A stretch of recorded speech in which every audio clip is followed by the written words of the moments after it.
Last video का सारांश, recap of the previous video.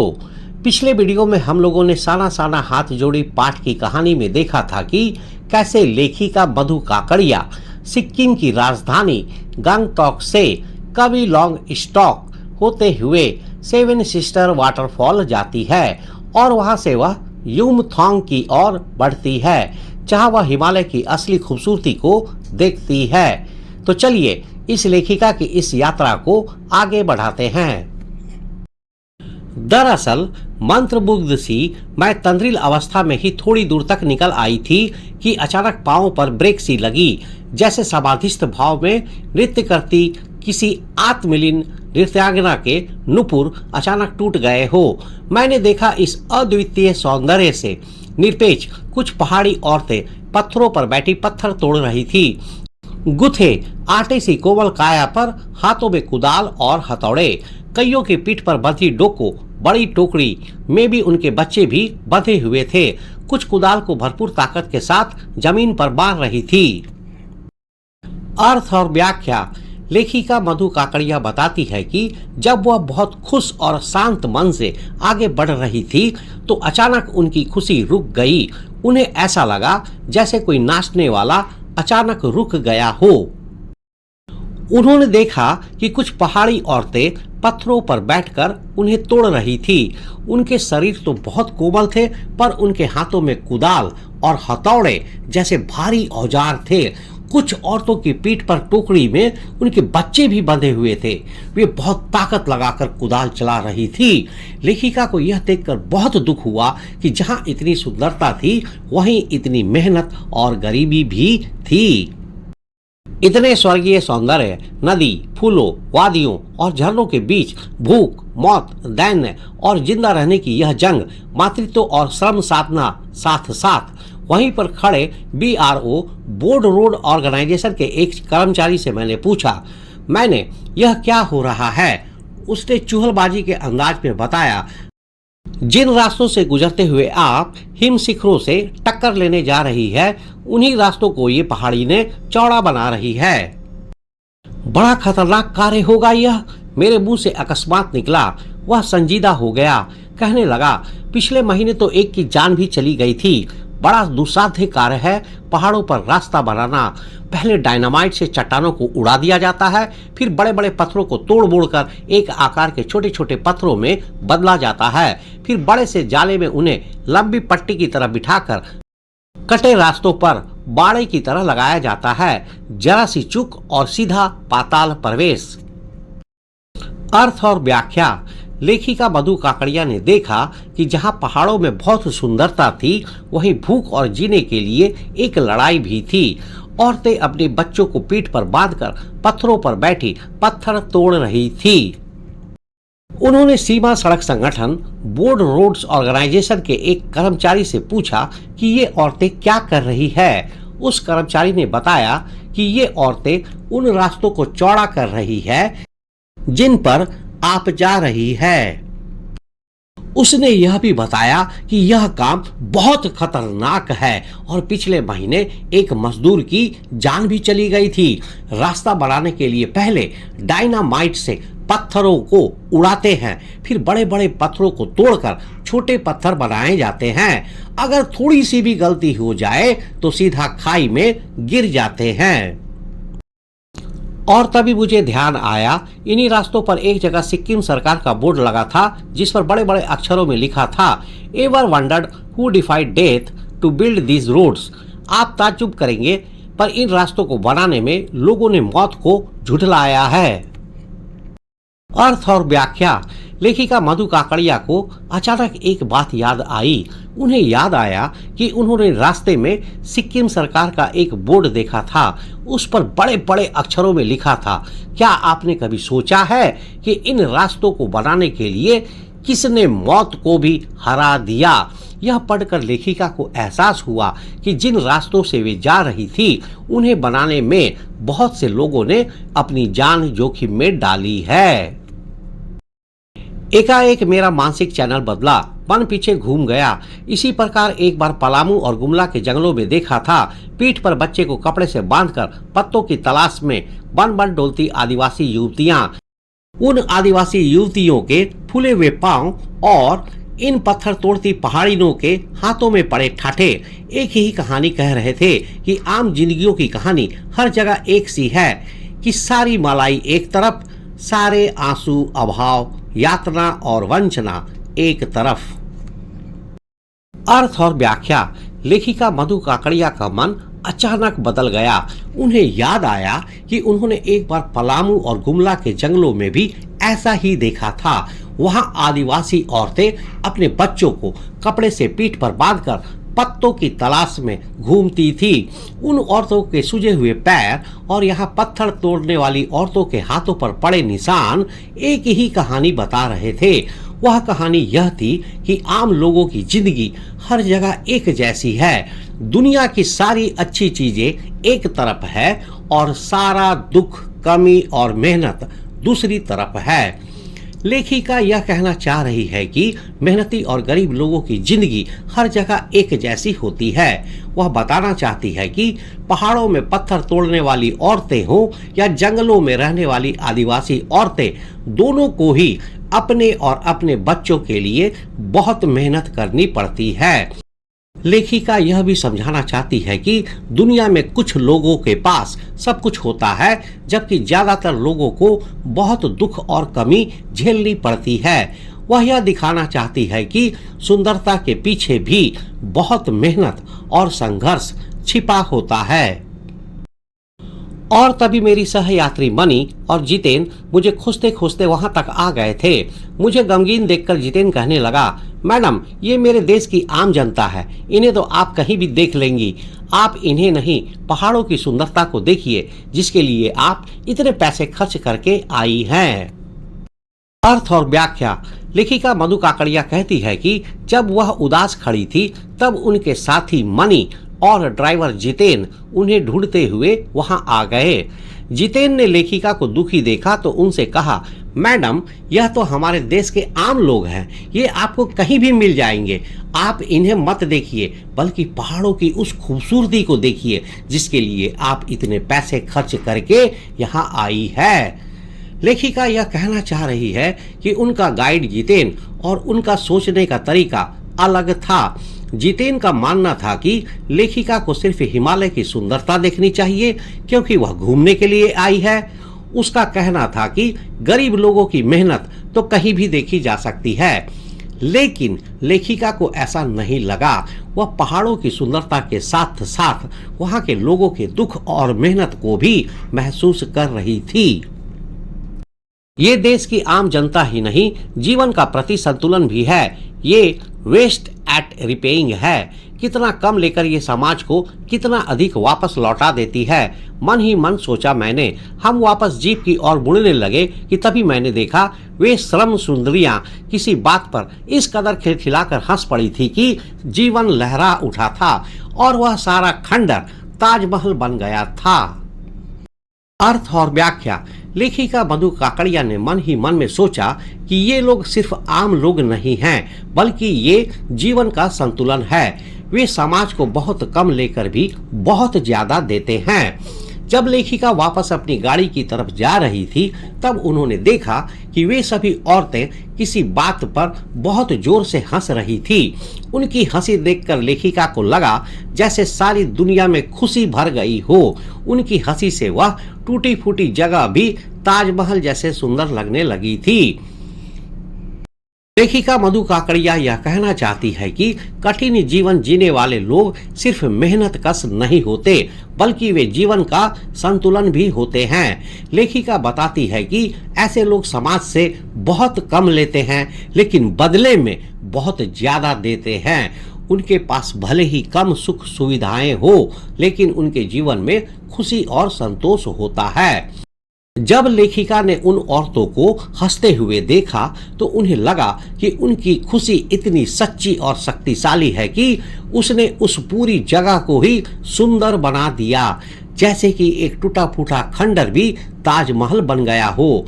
इस तरह लेखिका हमें यह बताना चाहती है कि सच्ची खुशी किसी भी बाहरी सुंदरता से कहीं ज्यादा होती है।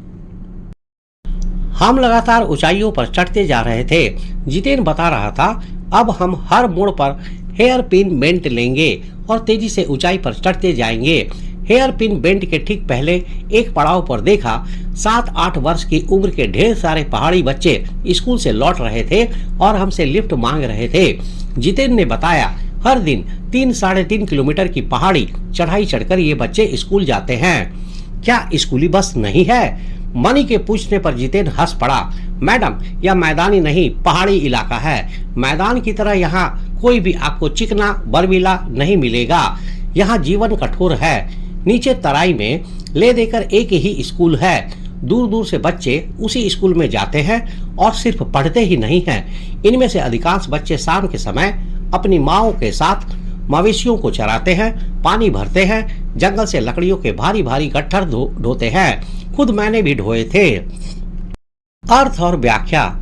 लेखिका मधु काकड़िया अपने ड्राइवर और गाइड, जिसका नाम जितेंद्र नौरगे था, के साथ पहाड़ों में ऊपर जा रही थी। जितेंद्र ने बताया कि अब रास्ते में बहुत सारे तीखे मोड़, हेयर पिन बेंट आएंगे और उनकी गाड़ी तेजी से ऊपर जाएगी। यहाँ हेयर पिन बेंट का मतलब है तीखे मोड़, घुमावदार मोड़। तभी उन्होंने देखा कि 7-8 साल के बहुत सारे बच्चे स्कूल से घर वापस लौट रहे थे और गाड़ी से लिफ्ट मांग रहे थे। जितेंद्र ने लेखिका को बताया कि ये बच्चे रोजाना 3 से 3.5 किलोमीटर की पहाड़ी चढ़ाई करके स्कूल जाते हैं। यहाँ स्कूल बस नहीं होती क्योंकि यह मैदानी इलाका नहीं है। यहाँ का जीवन बहुत कठिन होता है। नीचे सिर्फ एक ही स्कूल है जहाँ दूर दूर से बच्चे आते हैं। ये बच्चे सिर्फ पढ़ते ही नहीं हैं, शाम को वे अपनी माँ के साथ मवेशी चराते हैं, पानी भरते हैं और जंगल से लकड़ी के भारी गट्ठर भी ढोते हैं। जितेंद्र ने बताया कि उसने खुद भी बचपन में ऐसे ही काम किए थे। इस हिस्से से हमें पता चलता है कि पहाड़ों के बच्चों की जिंदगी कितनी मुश्किल होती है। वे पढ़ाई के साथ साथ घर के कामों में भी अपने परिवार की मदद करते हैं। खतरा अब धीरे धीरे बढ़ने लगा था। रास्ते और भी संकरे होते जा रहे थे। कई बार लगता जैसे रास्तों को इंच टेप से नापकर एक जीप जितना ही चौड़ा बनाया गया है कि जरा भी संतुलन बिगड़े, इंच भर भी जीप इधर उधर खिसके तो हम सीधे घाटियों में। इन रास्तों पर जगह जगह लिखी चेतावनियां भी हमें खतरों के प्रति सजग कर रही थी। सामने ही लिखा था, धीरे चलाएं, घर में बच्चे आपका इंतजार कर रहे हैं। अर्थ और व्याख्या। लेखिका मधु काकड़िया कहती है कि सफर अब धीरे धीरे और भी मुश्किल होने लगा था। रास्ते बहुत पतले हो गए थे। ऐसा लगता था जैसे रास्ते को सिर्फ गाड़ी के लिए ही बनाया गया हो। अगर थोड़ी सी भी गलती हो जाती तो गाड़ी सीधे गहरी खाई में गिर सकती थी। इन खतरनाक रास्तों पर जगह जगह पर कुछ चेतावनी लिखी हुई थी ताकि ड्राइवर सावधान रहे। एक जगह तो लिखा था, धीरे चलाएं, घर में बच्चे आपका इंतजार कर रहे हैं। थोड़ा और आगे बढ़े कि फिर एक चेतावनी, be care man eater around. पर हमें नरभक्षी जानवर नहीं, दूध देने वाले याक दिखे, काले काले ढेर सारे याक। पहाड़ों पर गिरती बर्फ से प्राकृतिक ढंग से रक्षा करने वाले घने घने बालों वाले याक। अर्थ और व्याख्या। लेखिका मधु काकड़िया कहती है कि लेखिका और उनके साथी थोड़ा और आगे गए तो उन्हें रास्ते में एक और चेतावनी दिखाई दी। उस पर लिखा था, सावधान रहे, यहाँ आदमखोर जानवर है। यह पढ़कर वे थोड़ा डर गए, लेकिन उन्हें कोई खतरनाक जानवर नहीं दिखा। वहां तो काले काले बहुत सारे याक थे। ये याक दूध देने वाले जानवर थे। उनके शरीर पर घने घने बाल थे जो उन्हें पहाड़ों की बर्फ और ठंड से बचाते थे। सूरज ढलने लगा था। हमने देखा कुछ पहाड़ी औरतें गायों को चराकर वापस लौट रही थी। कुछ के सिर पर लकड़ियों के भारी भरकम गट्ठर थे। ऊपर आसमान फिर धुंध और बादलों से घिरा हुआ था। उतरती संध्या में जीप अब चाय के बागानों से गुजर रही थी कि फिर एक दृश्य ने मुझे खींचा। नीचे चाय के हरे भरे बागानों में कई युवतियां बोकू पहने, सिक्किमी परिधान, चाय की पत्तियां तोड़ रही थी। नदी की तरह उफान लेता उनका यौवन और श्रम से दमकता गुलाबी चेहरा। एक युवती ने चटक लाल रंग का बोकू पहन रखा था। सघन हरियाली के बीच चटक लाल रंग डूबते सूरज की स्वर्णिम और सात्विक आभा में कुछ इस कदर इंद्रधनुषी छटा बिखेर रहा था कि मंत्रमुग्ध सी मैं चीख पड़ी थी। इतना अधिक सौंदर्य मेरे लिए असह्य था। अर्थ और व्याख्या। लेखिका मधु काकरिया शाम के सुंदर नजारे के बारे में बताती है। शाम हो रही थी और सूरज ढल रहा था। लेखिका ने देखा कि कुछ औरतें अपनी गायों के साथ घर लौट रही थी।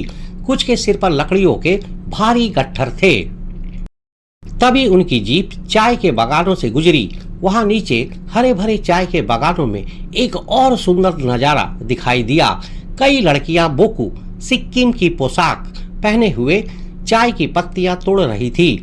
उनके चेहरे मेहनत के कारण गुलाबी और चमक रहे थे।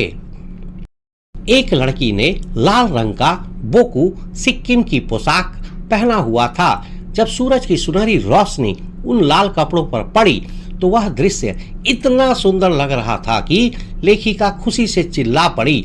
उन्हें लगा कि यह सुंदरता इतनी ज्यादा है कि इसे देखना मुश्किल है। इससे हमें पता चलता है कि पहाड़ों की प्राकृतिक सुंदरता और वहां के लोगों की मेहनत दोनों मिलकर एक बहुत ही प्यारा और अद्भुत नजारा बनाती है। युमथांग पहुंचने के लिए हमें रात भर लायुंग में पड़ाव लेना था। गगनचुंबी पहाड़ों के तल में सांस लेती एक नन्ही सी शांत बस्ती लायुंग।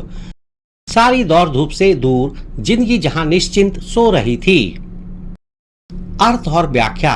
लेखिका मधु काकरिया बताती है कि युमथांग नाम की जगह पर पहुंचने के लिए रात में लायुंग नाम की जगह पर रुकना था।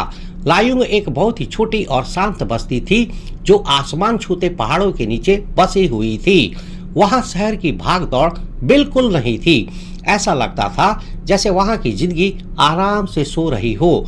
इससे पता चलता है कि लेखिका को पहाड़ों में एक ऐसी जगह मिली जहां पर बहुत शांति थी और वहां की जिंदगी बिल्कुल साफ और सीधी थी। तो आज के वीडियो में हम लोगों ने देखा कि लेखिका मधु काकरिया बताती है कि हिमालय की खूबसूरती के पीछे वहां के लोगों की कड़ी मेहनत और दुख छिपे हैं। वह कहती है कि इन रास्तों को बनाने में कई लोगों ने अपनी जान की परवाह नहीं की। लेखिका को पहाड़ों की सुंदरता के साथ साथ वहां के लोगों की मेहनत, कमी और गरीबी भी दिखाई देती है। इससे उन्हें महसूस होता है कि पूरी दुनिया में सबकी कहानियां कहीं ना कहीं जुड़ी हुई है। मल्टीपल चॉइस क्वेश्चन, बहुविकल्पीय प्रश्न, MCQ। प्रश्न संख्या 1। लेखिका का ध्यान अचानक क्यों टूट गया? पहाड़ पर बैठी कुछ महिलाओं को पत्थर तोड़ते देखकर, ड्राइवर जितेंद्र के अचानक गाड़ी रोकने पर, यात्रियों के द्वारा जोर जोर से गाना गाने पर, तीस्ता नदी की सुंदरता देखकर। सही उत्तर पहाड़ पर बैठी कुछ महिलाओं को पत्थर तोड़ते देखकर। प्रश्न संख्या 2। पहाड़ों में सीमा सड़क संगठन बॉर्डर रोड्स ऑर्गेनाइजेशन की महिलाएं क्या काम कर रही थी? पर्यटकों के लिए खाना बना रही थी, पत्थरों को तोड़कर सड़क चौड़ी कर रही थी, अपने बच्चों के साथ खेल रही थी, लकड़ी के गट्ठर इकट्ठा कर रही थी। सही उत्तर पत्थरों को तोड़कर सड़क चौड़ी कर रही थी। प्रश्न संख्या 3। बच्चों की जिंदगी की कठिनाई को दर्शाने के लिए लेखिका ने किनका उदाहरण दिया? शहर के बच्चों का, गाड़ी में बैठे पर्यटकों का, पहाड़ों के उन बच्चों का जो स्कूल जाते हैं और घर के काम भी करते हैं, उन शिक्षकों का जो बच्चों को पढ़ाते हैं। सही उत्तर पहाड़ों के उन बच्चों का जो स्कूल जाते हैं और घर के काम भी करते हैं। प्रश्न संख्या 4। लेखिका ने पलामू और गुमला के जंगलों में क्या देखा जो उन्हें पहाड़ी औरतों की याद दिलाता है? आदिवासी औरतें अपने बच्चों को पीठ पर बांधकर पत्तों की तलाश में घूमती थी। औरतें जंगल में गाती थी। जंगलों में बहुत सारे खूबसूरत फूल थे। वहां की औरतें बहुत अमीर थी। सही उत्तर आदिवासी औरतें अपने बच्चों को पीठ पर बांधकर पत्तों की तलाश में घूमती थी। प्रश्न संख्या 5, याक की क्या विशेषता है जो उन्हें पहाड़ों में जीवित रखती है? उनकी धीमी गति, उनके लंबे बाल जो उन्हें ठंड से बचाते हैं, उनकी मजबूत सींग, उनका तेज दौड़ना। सही उत्तर उनके लंबे बाल जो उन्हें ठंड से बचाते हैं। प्रश्न संख्या 6, चाय के बागानों में काम कर रही लड़कियों ने कौन सी पारंपरिक पोशाक पहनी थी? साड़ी, बोकू, सलवार कमीज, घाघरा। सही उत्तर बोकू। प्रश्न संख्या 7, लायुंग बस्ती की मुख्य विशेषता क्या थी? वह बहुत ही छोटी और शांत बस्ती थी। वहाँ बहुत सारी दुकानें और बाजार थे। यह एक बहुत भीड़ भाड़ वाला शहर था। वहाँ बहुत ऊंची इमारतें थी। सही उत्तर वह बहुत ही छोटी और शांत बस्ती थी। इस तरह से हम लोग देखते हैं कि लेखिका मधु काकड़िया और उनके दोस्तों को लायुंग की शांत बस्ती में रात बिताने के लिए रुकना पड़ता है। अगले वीडियो में हम लोग लायुंग के बारे में देखेंगे और यह भी देखेंगे कि लायुंग में ऐसा क्या हुआ कि लेखिका की यात्रा का प्लान ही बदल गया। इस वीडियो में बताए गए सभी मुख्य पॉइंट्स आपकी परीक्षा के लिए बहुत इंपॉर्टेंट हैं। अगर आप इन्हें याद रखेंगे तो आप आसानी से अच्छे मार्क्स ला सकते हैं। अगले वीडियो में हम इसी पाठ के कुछ और महत्वपूर्ण हिस्सों को देखेंगे और जानेंगे कि लेखिका की यात्रा में आगे क्या होता है, लेखिका की यात्रा का प्लान क्यों बदल जाता है। लेखिका की यात्रा की कहानी आगे भी जारी रहेगी। तो मिलते हैं अगले वीडियो में, तब तक के लिए थैंक यू, धन्यवाद, जय हिंद।